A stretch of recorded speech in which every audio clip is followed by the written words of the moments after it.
Good morning, everybody. It is 7 o'clock. Could it be a grey day for the PM? He's still waiting for that report from Sue Gray about Downing Street party allegations to drop into his inbox. It could come in the next few hours, and it could be grim reading. And we're just hearing within the last couple of seconds that Number 10 telling us they still have not received Sue Gray's report. The police are investigating. Could he be the first Prime Minister to be interviewed under caution? The Foreign Secretary Liz Truss on the programme very shortly. We'll also speak to Labour's Bridget Phillipson and the SNP's Ian Blackford. It's Wednesday, the 26th of January. Grey day. The Prime Minister expected to receive the Partygate report as soon as today. As Sky News learns, part of the evidence is photos of him close to other people and bottles of wine. After the police launched a criminal investigation into parties at Downing Street, the Prime Minister is preparing for a grilling at PMQs. We'll bring you that live at midday. Punishing Putin, fighting talk from the US President gets personal as Sky News joins Ukrainian forces on the frozen front line. These are the most sophisticated tanks available to the Ukrainian military, trying to keep them hidden. It's going to be vitally important that they're operational and are kept safe in case the Russians invade. Why a spike in Omicron cases in children could lead to another surge in adults. We'll take you through the data. Let it blow, a warning that climate change could be threatening the Winter Olympics as fake snow is used to boost the slopes. Clothes horse, the rider with the royal link that took Paris Fashion Week by storm. Also on the programme for you this morning, COVID travel rules will change again from the 11th of February. So can the holiday industry finally bounce back? I'll be speaking to a range of travel experts later on in the programme. And Deep Dive, the expedition to survey the marine ecosystem that's developed around the sunken wreck of the Titanic.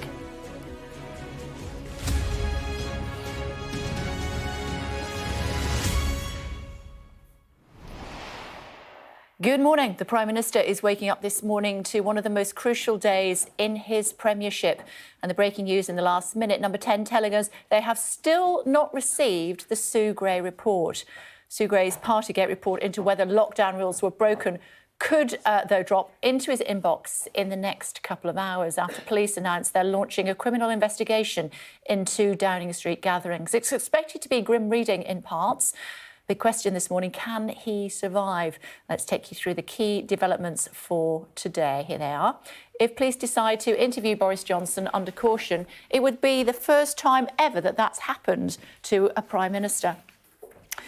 We believe Mr Johnson hasn't yet received Sue Gray's report, but it is expected to make a statement after it's been published. And the senior civil servant, you may have heard of her, Sue Gray, is investigating 16, we're told, 16 alleged parties. We believe police are investigating more than half of those.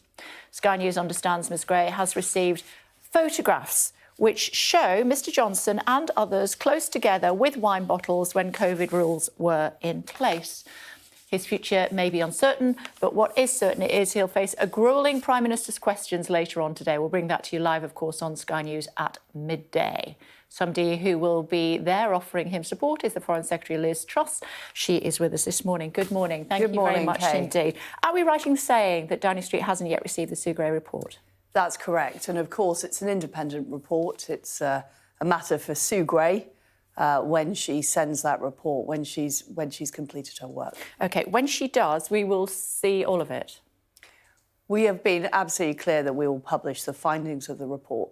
We don't know the content of the report, so there could be, for example, security issues that mean parts of it are problematic to publish, but we will absolutely publish the findings of the report. And we'll be able to say more when we see the report. Sure. I mean, previously last week, I think Downing Street said that they would publish the report in full.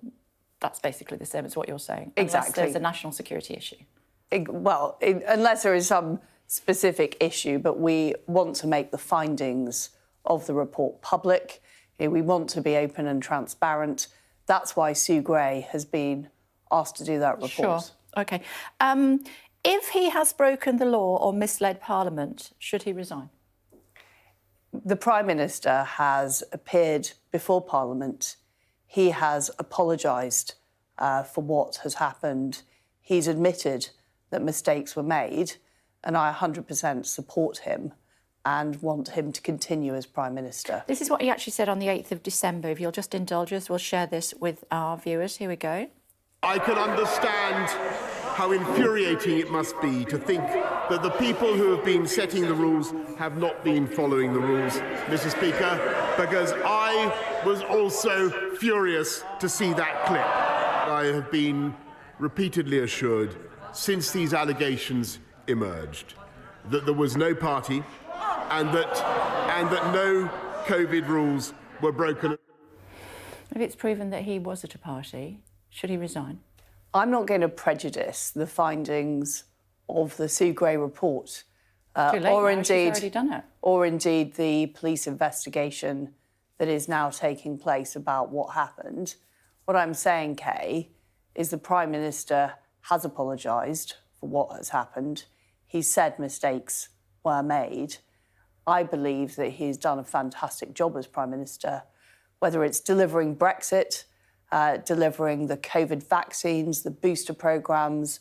We've now got a much faster growing economy than many of our competitors, thanks to his work. And I believe that's what we should focus on.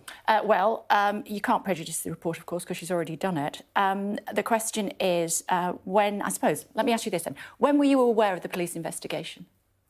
I was aware yesterday there would be a police investigation. Before or after Cabinet? Well, personally, I was aware after Cabinet. Yeah. Apparently, all your colleagues in Cabinet were aware after Cabinet, but the Prime Minister knew before. Do you think he should have told you before? Well, I found out after Cabinet. At the same time as the rest of us? Well, I think it was made public, and it's a matter. The police are not their operation, the independent from the government. So I think it's right that the government finds out after the police have made that decision. And after the public as well. This is what Cressida Dick said yesterday, just in case you missed it. There was evidence that those involved knew or ought to have known that what they were doing was an offence. Do you think she needs the Prime Minister? Well, we have to wait to see what is the outcome of the police investigation, in the same way as we need to see what the outcome is of the Sue Gray report. You'll appreciate, Kay, that I am spending the majority of my time working on the very serious situation with Russia and Ukraine. We'll come on to that. Where we have and we'll come on to that. We will come on to that. The point I'm making is I'm not following every single in and out of every but if statement. your Prime Minister is about to be questioned under caution the first time ever, I'm guessing that's way up on in your inbox. No, it's a matter for the police, Kay. But as Foreign Secretary, you must be concerned if the Prime Minister is the first Prime Minister ever to be questioned under caution. Well, as I've said, the Prime Minister has apologised in Parliament for what has happened. He said that mistakes were made. He commissioned the Sue Gray report. The law, though, Ms. Tross. He commissioned. We're talking about hypotheticals here, Kay. Well, we're not, are we? Because we see we quite absolutely are. Well, there's a police investigation now, and that's been triggered by the fact that photographs of the Prime Minister where wine was near him have been given to the police. We also know that he was in the Cabinet room and there was cake there as well. What you were saying is speculation. What we need to do is wait for the results of the Sue Gray report and the police investigation. Tony Blair said that if he was questioned under caution, he would resign. Do you think that your Prime Minister has the moral backbone to do the same? Well, Tony Blair's got his own opinions. What I'm doing is waiting for the outcome of both the Sue Gray report and the police investigation, where we will get the full analysis of exactly what happened. But if... you're asking me to speculate about... No, I'm absolutely not. Absolutely not, Ms. Truss. I'm absolutely not. All I'm saying to you, as Foreign Secretary, if your Prime Minister, the First Lord of the Treasury, is likely to be questioned under caution, Tony Blair, when he was in that position, said, I will resign rather than that happen. I'm just asking whether your Prime Minister has the moral backbone to do the same. Well, what I'm saying to you is that until we see the results of the investigation, both the Sue Gray report and indeed the police investigation, it would be foolish to speculate. OK. Little known defence that the rules didn't apply, apparently, to Crown property. Although it applied to the rest of us, didn't apply to Crown property. Is that something that the Prime Minister should consider as a defence? As I've said, we are waiting for the outcome, which will give us... Well, I don't think it is a reasonable question because it is hypothetical speculation about the future rather than I'm just saying, waiting for the results of this report. There is a loophole that says that you could have events like this on Crown property. Number 10, I'm guessing, is Crown property. In fact, I'm pretty sure it is. Should that be something the Prime Minister considers? And then he isn't bringing the whole party and government into disrepute. I can assure you this is something in my role as Foreign Secretary I'm not looking at. OK, yesterday, he certainly didn't seem to have any ringing support from the Deputy Prime Minister. This is what Dominic Raab said yesterday. The government will continue in all eventualities, continuously in a stable way, but I think you're getting ahead of yourself. We'll wait for the outcome of the inquiries that Sue Gray is conducting. Hardly a ringing endorsement. Does the Prime Minister have your support? He has my 100% support. Full support, no unwavering, absolutely. Broke the law, doesn't matter, total support. He has my complete support. Very good. Let's move on to Rishi Sunak again, should we? We know that the Chancellor, I'm sure you saw the allegations at this stage that Rishi Sunak was at this Downing Street event that was actually paying respects to the NHS workers that had sadly lost their lives. And then just a couple of weeks later, there was the event in that room, which is several people, including the interior designer, have told us that she was at that event. Rishi Sunak was also there. Does he have questions to answer?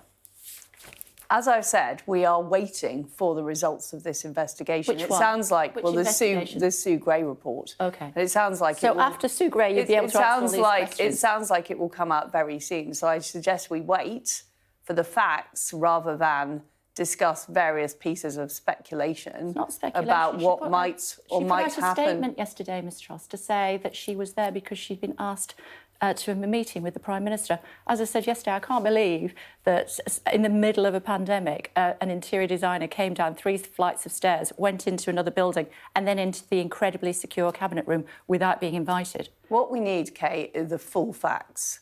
And that means that Sue Gray, who has spoken to all of the people involved in the situation, putting those facts together and giving us a full picture. OK. I'm not going to comment on this speculation or this claim by a given individual. So we're waiting for Sue Gray's report, but not for the police investigation to conclude.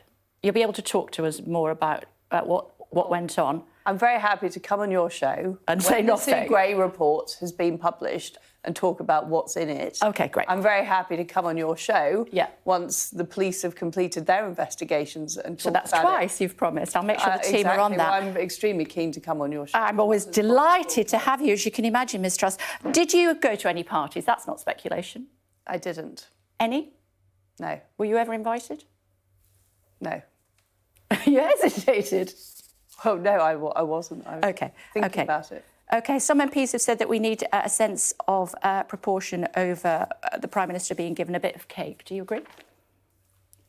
Look, as I've said, we need to wait to see the outcome of the report and we need to see exactly what happened. And I don't think it's helpful to speculate on specific claims or specific accusations about what may or may not have happened. OK, what about this? We need the full facts. OK, we do. What about this? We won't have to wait long, apparently. Scaring MPs by suggesting the PM will be able to scrutinise any letters of no confidence that have been sent to the 1922 committee chairman. That's not right. That can't happen, can it? Well, I have complete trust in Sir Graham Brady to run the process properly. It is a confidential process. He's always done that in the past, and I'm sure he'll continue to do that. Completely confidential. Any scaremongering. And he does have... he does have the complete confidence of the parliamentary party in the role he does. OK, this picture of Keir Starmer, given the police investigation into the Prime Minister, should the police also be looking at what happened in Durham in April of last year when Keir Starmer was having beer and a butty indoors when it was not allowed? This is a matter for the police. And one of the great things about the United Kingdom is we have a police force that is operationally independent. And politicians don't go around deciding who should be investigated and who should not be investigated. Would it be fair? Because I think it would be very dangerous to live in a country where politicians get their opponents investigated. So it's a matter for the police. Would it be fair, though, if the Prime Minister of the land was investigated and the Leader of the Opposition was not? It depends on the evidence, and that's a matter for the police. There. There's a picture there of him. There you go. There he is, in Durham, with a beer and a butty. Hey, neither you or I are police officers. No, that's why police we don't have the ability to, or we don't have the training to look at the evidence to decide whether or not that should be taken forward. Okay, it's a matter for the police. Should the police You can ask me about matters for me to do with foreign policy. They don't know if he broke the law unless they investigate. So should they at least investigate? Well, I'm sure the police are looking at all of these circumstances and looking at whether they should investigate, which is their job, which they do very well. Here we go. Safer ground, Ukraine. What should we do? Well, we are already supplying support to Ukraine. We're supplying defensive weapons. We're providing economic support. And we are urging Russia to desist from an incursion. And we're making it very clear that if they were to do that, there would be severe economic cost to Russia, severe sanctions. We're working with our friends and allies. Sanctions? They would target individuals, they would target financial institutions, and they would be coordinated with all of our allies across Europe, the United States and others. And what if Russia decides to invade? Economic sanctions, would we be looking at anything other than that? What we are doing is we are providing defensive support to Ukraine. We're bolstering NATO. So we've already got enhanced forward presence. We've already got troops in Estonia. NATO is looking at what more it can do. I was in Brussels on Monday talking to the Secretary General about the UK contribution to that. And we will also make sure that there are severe consequences in terms of sanctions on Russia if they were to stage an incursion. I wonder if I could just ask you about individuals being sanctioned, because we've heard obviously what Joe Biden has said, and he's suggesting that it should actually be President Putin also have individual sanctions. Is that something that we would support? We're not ruling anything out, and we will be bringing forward new legislation to make our sanctions regime tougher, so we were able to target more companies and individuals in Russia. Including the President? We'll be bringing that forward in the next few days. I'm not ruling that out. OK. I wondered if I could just bring you back to, we're almost out of time, but I just wanted to bring you back to a situation that will concern lots of my viewers this morning, and that's a national insurance increase. I believe the Cabinet is split over that. Which side are you on? Cabinet has made the decision to proceed with the national insurance increase, and we're all behind that. And there are no plans to change that. You aren't. But we have a process. We make collective yeah. decisions, and we are moving forward with it. So it's not something that will be reconsidered? No. To save the Prime Minister's skin? No. OK. Final thought before I let you go. And normally I've got maybe 7 or 8 questions and I don't get through them all. I've done 16, 17. That's because you're not really giving me very much this morning, Well, Ms. you're Truss. asking me questions about a report that hasn't been published and an investigation that hasn't been concluded. Yeah, but we do have some facts to the extent that people that were actually at these events have said that they were there. And we've also seen photographs of the Prime Minister relaxing in the garden. And we've also seen evidence of the Prime Minister saying that he wasn't at events that he quite clearly was at, because other photographs have been given to Sue Gray. Well, we've had weeks and weeks of questions about and these the events. You've had lots of my colleagues on your show asking questions about these events, and there are very serious issues happening across the world. I mean, this threat that Russia is making to Ukraine could have severe consequences, not just for Europe, but for global security, which is why we are doing so much to stop, to get Russia to desist. Maybe we need a third female Prime Minister to navigate us through that. I've got absolute confidence in our Prime Minister. He's doing a great job, including on Russia-Ukraine, where the UK is leading the effort to support defensive weapons into Ukraine, to lead the international sanctions effort. He's doing a lot of work to persuade our allies to do more, particularly to reduce European dependence on Russian gas. We are out of time. I would love to talk to you for longer. Hopefully you will be able to come back soon. Thank you very much. Always a pleasure to have you on the programme. Great to see you. Thank you very much indeed. Thank you. Quick look at how the papers are looking at events this morning. The Telegraph says that Boris Johnson is under pressure to release the full version of Sue Gray's report into parties at Downing Street during lockdown.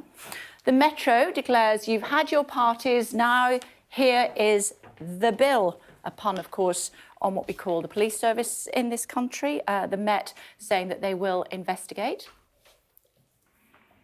Numbers up PM, that's the front page of the Mirror, as they say Sue Gray has obtained pictures of Boris Johnson with wine bottles at the alleged number 10 parties. The Star is also reporting on those photographs. Their headline is simple, plonker. And in the Express, they say that the public now wants a line drawn under these allegations, as Boris Johnson apparently welcomed the police probe from Scotland Yard. And Boris Johnson will come under more scrutiny in the House of Commons this afternoon. There'll be full and live coverage of Prime Minister's questions here on Sky News at midday. Still to come this morning, though, as the government awaits Sue Gray's much-anticipated report into ministerial misconduct during lockdown. We'll hear from the Shadow Education Secretary, Bridget Phillipson. We'll get into the legalities of Sue Gray's report and the Met Police's investigation into events at Downing Street with the legal commentator Joshua Rosenberg. As world leaders struggle to find a diplomatic solution to the Ukraine crisis, speaking to the former UK ambassador to Russia, Sir Roderick Lyne, to see how likely he thinks it will be. Meantime, President Biden has suggested the United States could target Russian President Vladimir Putin with personal sanctions if he orders an invasion, something we just asked the Foreign Secretary about. She says she would not rule that out, and will be clearer in the next few days. Our international affairs editor, Dominic Waghorn, is in the Ukrainian capital of Kiev and sent us this report. Hundreds of millions of dollars worth of American munitions and equipment airlifted to Ukraine. Back home, 8,500 troops on standby to be sent to the region. And America's president warning Russia's leader he will be held responsible for any attack on Ukraine. I made it clear to early on to President Putin that if he were to move into Ukraine, that there'd be severe consequences, including significant economic sanctions, as well as I'd feel obliged to beef up our presence, NATO's presence on the Eastern Front. Not since the Cold War has there been such urgent diplomatic activity amongst Western allies in support of Ukraine and trying, despite their divisions, to hold the line with Russia. Nous sommes totalement unis, groupés, coordonnés. We are completely united and coordinated in the face of that situation, as European member states, as allied countries, within the North Atlantic Treaty Organization. Russia continues to put on a show. These are ballistic missiles being put through their paces near the border with Europe. Scheduled exercises, but stoking tensions. While allies continue sending security assistance to Ukraine and the region, the message to Ukrainians today has been don't panic. The government telling them the situation is under control and invasion is not imminent, while everyone tries to second-guess Moscow's next move. But Vladimir Putin's intentions are still a mystery. Is he waiting for weather cold enough to favour a ground invasion, or is he still hoping diplomacy will deliver concessions? Tensions are being felt from the Black Sea to the Baltic, where Denmark is strengthening NATO's forces after 20 Russian vessels put out to sea. For now, Russia's military continues limbering up in the snow, performing for the cameras, while the West does what it can to deter it from being used in anger. Dominic Waghorn, Sky News, Kiev. Should he be personally sanctioned? That is a question for Joe Biden. He said yes, as far as President Putin is concerned. Just putting that to the Foreign Secretary as well. Liz Truss here in the studio within the last few moments. She says she's not ruling it out, and we'll hear more within the next few days. Continuing coverage of what's happening in Ukraine here on the programme. Meantime, back at home, more than 1 in 20 children were off school last Thursday as the impact of the pandemic amongst the youngest at least shows no sign of abating. 94,300 new cases of coronavirus confirmed in the UK in the last 24 hours and another 439 deaths. That takes the number of deaths within 28 days of a positive test for COVID-19 to 154,356.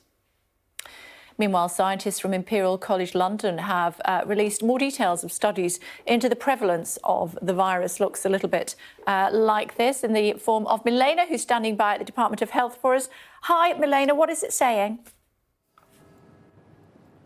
Hi, Kay. Well, the study found that there are unprecedented levels of COVID in the community and that at this time, Omicron has pretty much replaced Delta as the dominant variant. It found that between the 5th and the 20th of January, 1 in 23 people in England had COVID, and that is the highest level since the study began in May of 2020. And this study is considered to be one of the most reliable snapshot of the status of the virus in the community because it tests people up and down the country, whether they're symptomatic or not. Interestingly, it is primary age school children who have the most virus. More than 7% of them have had COVID during that time period. But among the adult population, the rates are actually falling, and perhaps not surprisingly, school children have been affected because they've just come back to school. They're mixing a lot more than they would have during the Christmas break. Now, what the scientists say is good is that it seems that the rates have peaked around the 5th of January and then started falling down, stabilizing at the middle of the month. What's not so great is that they stabilize at a fairly high level. And Health Secretary Sajid Javid, reacting to this study, said that while the data in many ways is encouraging, it does show that you still need to take precautions. And he took this as an opportunity to encourage everyone who's not yet had their booster to book one. OK, thank you. Thanks a lot. Now, music's very own Rocket Man has had to take a break from orbit after testing positive for COVID-19. That's why they call it the blues. Time on my hands, good time spent with you. Yep, quite a bit of time on his hands at the moment. The music legend Elton John had to postpone some dates of his US tour after contracting the virus. He is fully vaccinated. He says his symptoms are mild and has already rescheduled the dates he's had to cancel. What an absolute fantastic voice that man has. Let's stay in the US, actually. The Coast Guard continuing to search for 39 people after a boat capsized off the coast of Florida. The vessel capsized around 45 miles east of Fort Pierce Inlet, which is found on the coast of Florida's infamous Panhandle. Coast Guards found one lone survivor clinging to the boat. My goodness. He said they hit bad weather after setting out from the Bahamas and that no one was wearing a life vest. It's believed the vessel was being used for people smuggling. Looking at some of today's other headlines for you now. And a woman who was stabbed to death before her suspected killer was killed by a car in West London has been named by the police. She was 43-year-old Yasmin Kafi. She was pronounced dead in Chippenham Road in Maida Vale after suffering several stab wounds to the neck. The man who died after being hit by a vehicle has been named as 41-year-old Liam McCasker. Hundreds of children remain trapped inside a prison in Syria after it was seized by members of Islamic State nearly a week ago. US-backed Kurdish forces have attempted to retake the jail, which is located in the city of Hasaka. The Game of Thrones actor Peter Dinklage has criticised Disney's remake of Snow White and the Seven Dwarfs, describing it as backward. Dinklage, who stars in a new film, Cyrano, has accused the studio of double standards, supporting racial diversity while conveying other damaging stereotypes. Quick look at the weather for you.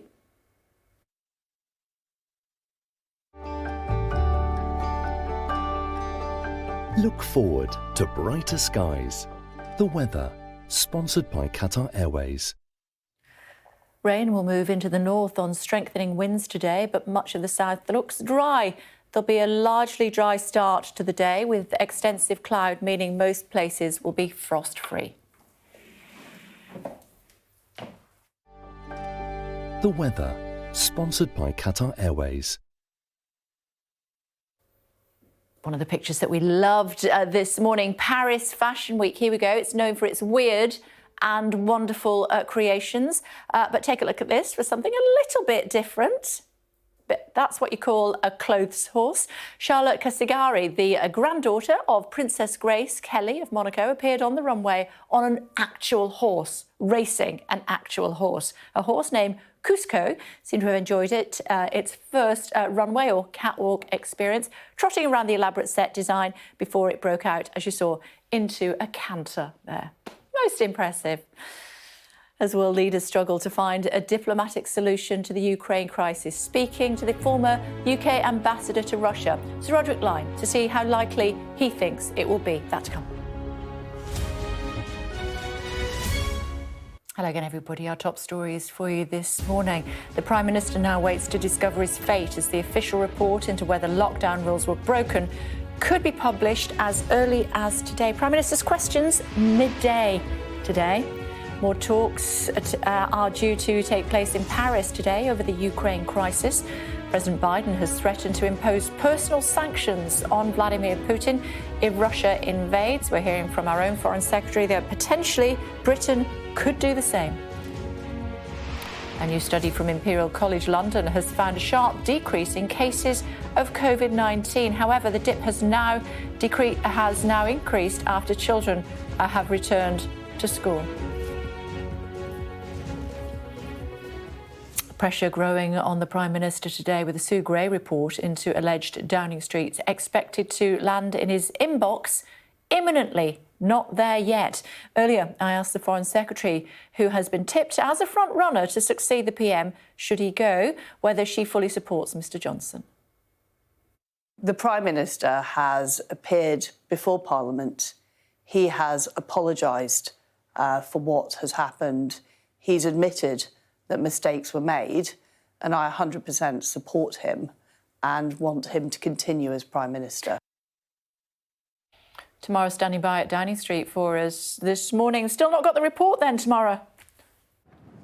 Morning, Kay. No, officials in Number 10 confirmed to me this morning that they have not received the Sue Gray report and they'll need a few hours to digest it before the Prime Minister goes to Parliament to give that promised statement and take questions. So it could happen later today, but it may drift into tomorrow. I'll bring you more on those timings. And meanwhile, the Prime Minister's opponents are organising. The Prime Minister's supporters are organising to try and shore him up. But as Westminster holds its breath for this report, members of the Cabinet, like Liz Truss, are watching and waiting to see what that report brings and which way the wind is blowing in terms of the Prime Minister's fate. Yesterday, the police announced they were investigating. That's not a place any Prime Minister wants to be. The question now is whether what we learn in this report leads to Tory MPs acting even before that investigation comes back. OK, Tamara, I just want to share with our viewers this morning, good morning, wherever you're watching us around the world, a senior police officer leading the investigation into parties at Downing Street. Who is she?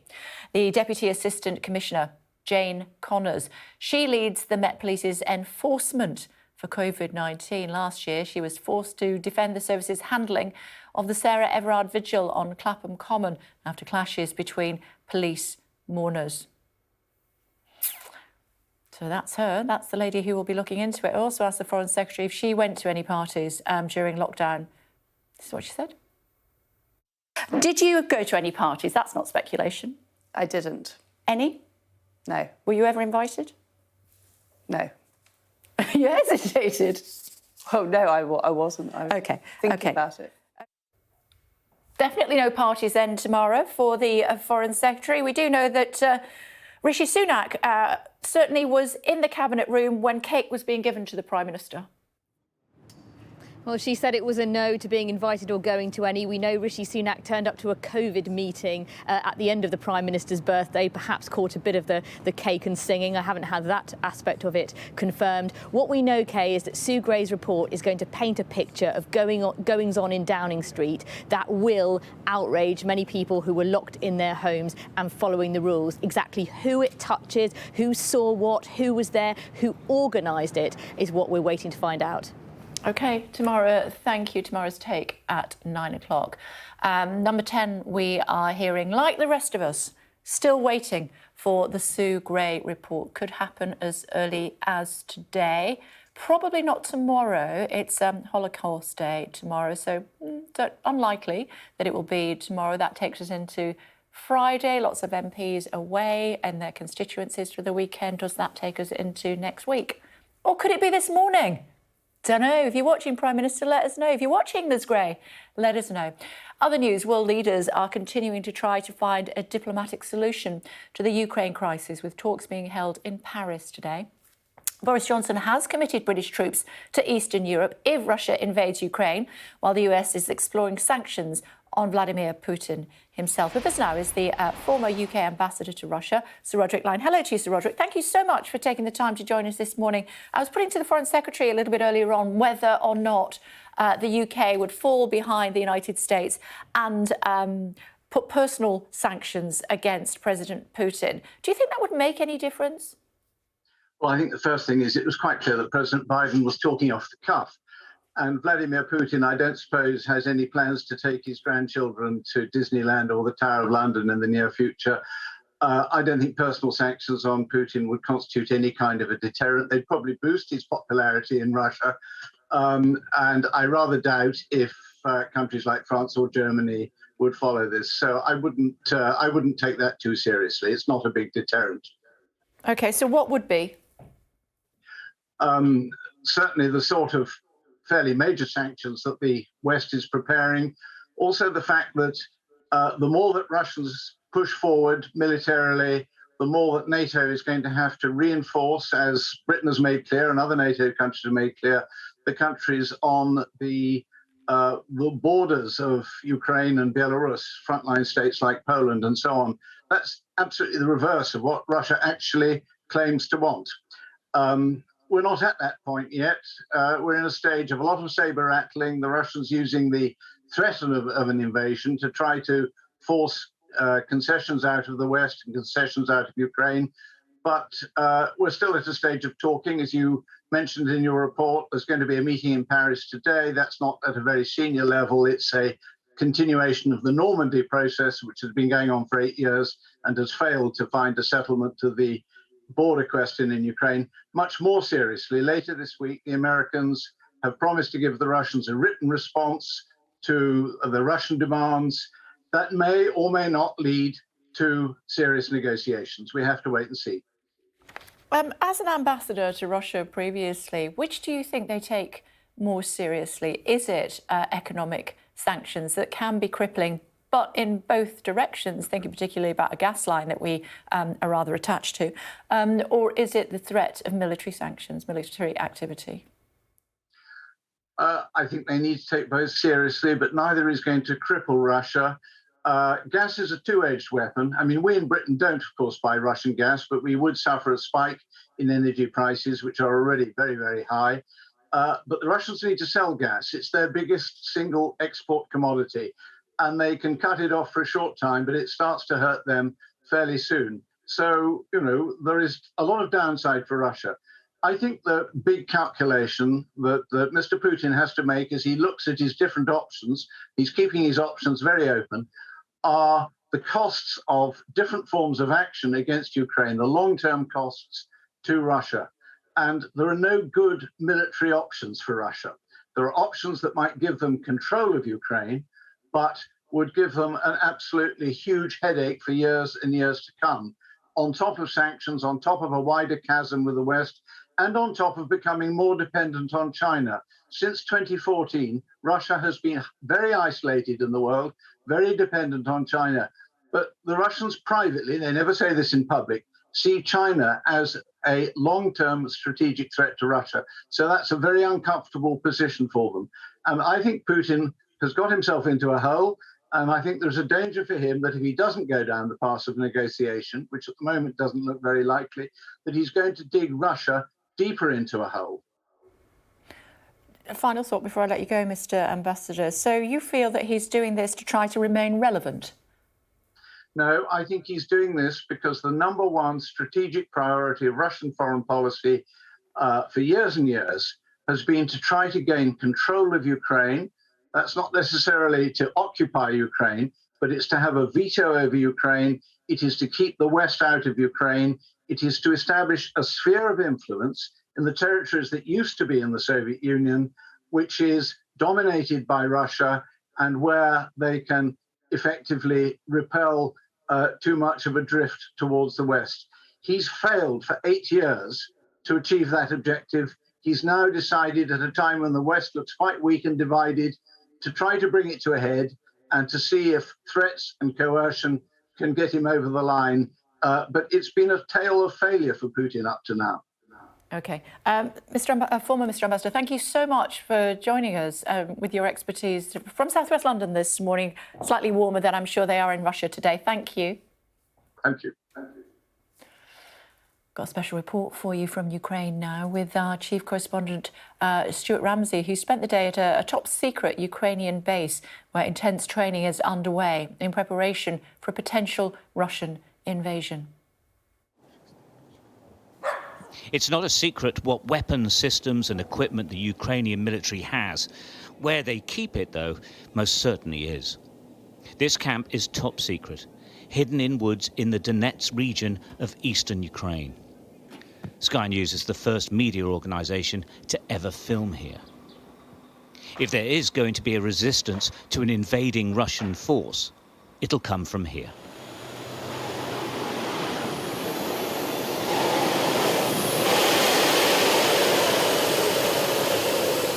This is the country's main tank battalion in the southeast.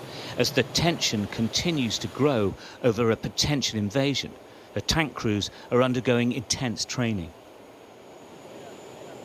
They're working on evasion tactics, knowing that they'll be outgunned by the Russian forces' more sophisticated equipment, and more importantly, its sheer numbers. The military's top brass are coming to inspect this base. The tanks are usually concealed in positions in miles of snowy forest. With a gas turbine engine, they sound more like a jet fighter than the old diesel-powered tank. These T-80 B-1V vehicles are upgraded versions of older designs. They're widely regarded as better than the tanks used by the Russians. And the Ukraine military has been taking delivery of as many as they can get since the separatist uprising in Donbass and the Russian annexation of Crimea.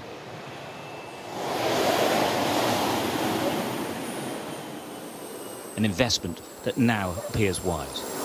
These are the most sophisticated tanks available to the Ukrainian military. Trying to keep them hidden. It's going to be vitally important that they're operational and are kept safe in case the Russians invade. It's the best protection they've got. The tanks carve up the earth as they maneuver. Bear in mind, it's pretty much frozen. Both armies could quite easily find themselves bogged down. It's not lost on any of these tank crews how intense things could get. Everyone's talking about a potential Russian invasion. Are you preparing for this? I mean, has life changed at all, or is everything just carrying on as normal? Підготовка на даний час стала більш інтенсивнішою, посилюються війська, посилюється нагляд за технікою.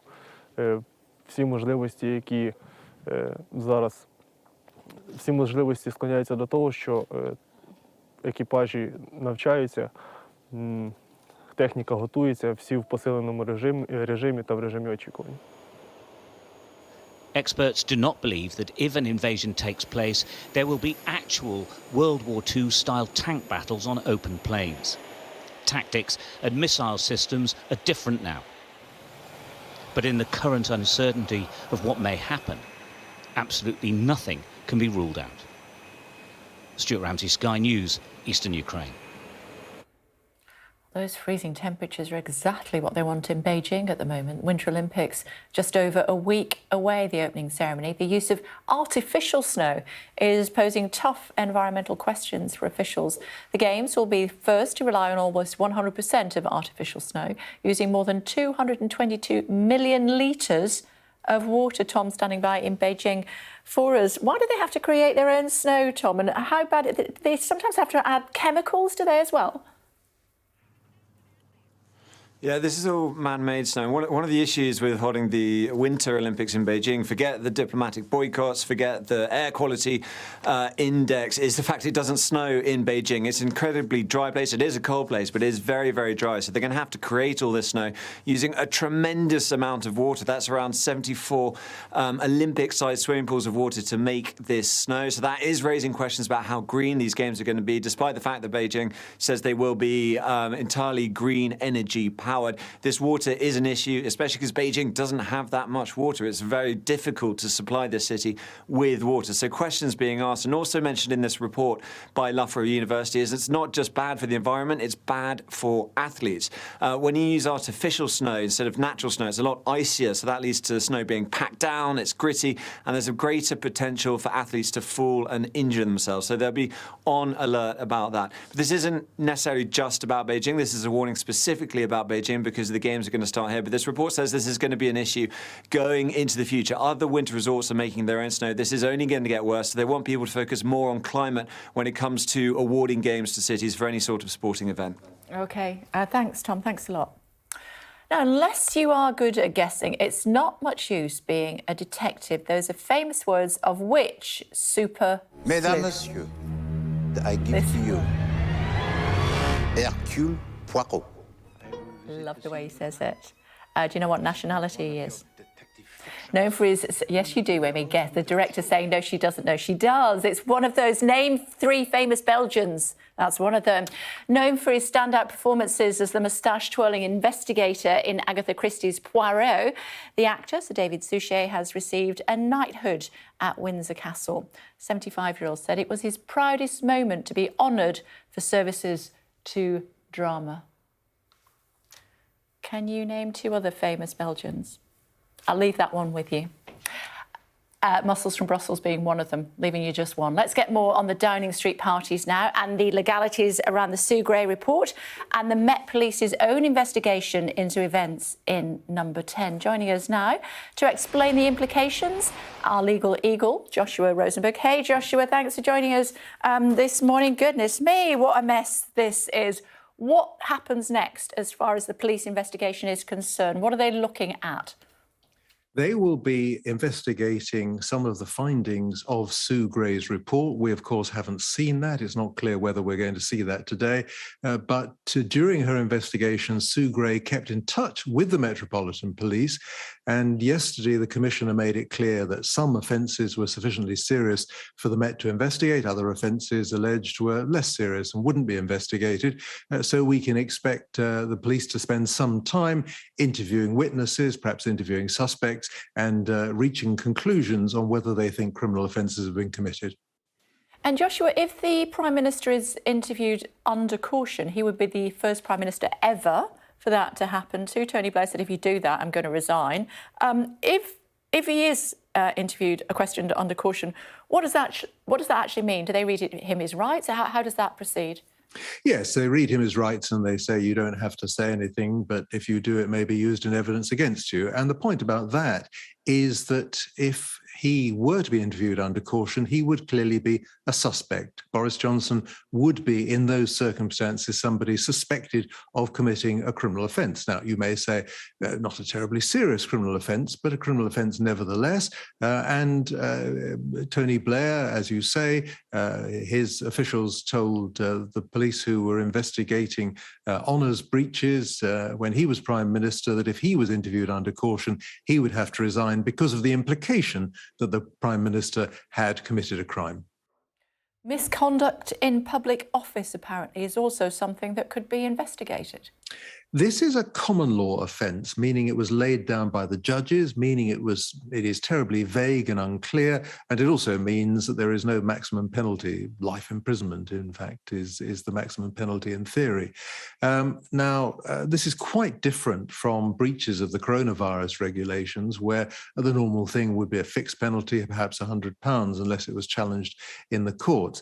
Whether this amounts to misconduct in a public office is quite a difficult question of law. It's one on which I think the police would need to take careful advice from the Crown Prosecution Service, maybe from independent lawyers. That would make things much more complicated than a fairly straightforward question of whether the lockdown regulations were breached. And yesterday, when this story first dropped, I said, get that Joshua Rosenberg on the telly, because I didn't understand. My essential law for journalist is not good enough to know whether the report could be published by Sue Gray while the police are investigating. That's a very interesting question, Kay, and you're absolutely right. The principle behind essential law for journalists is that you don't prejudice a forthcoming trial.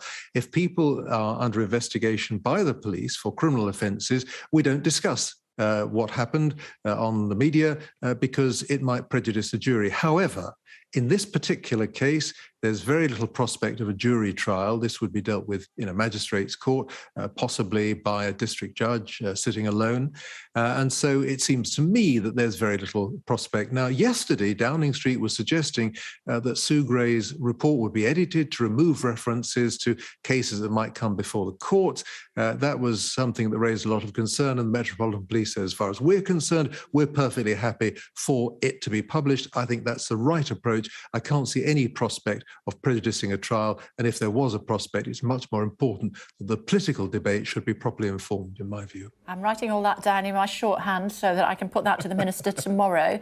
Are we in a position where every single person that went to those parties, alleged parties, let's see what Sue Gray says, just put that rider in there, could be issued with a fixed penalty notice? And if that's the case, does that mean they have a criminal record?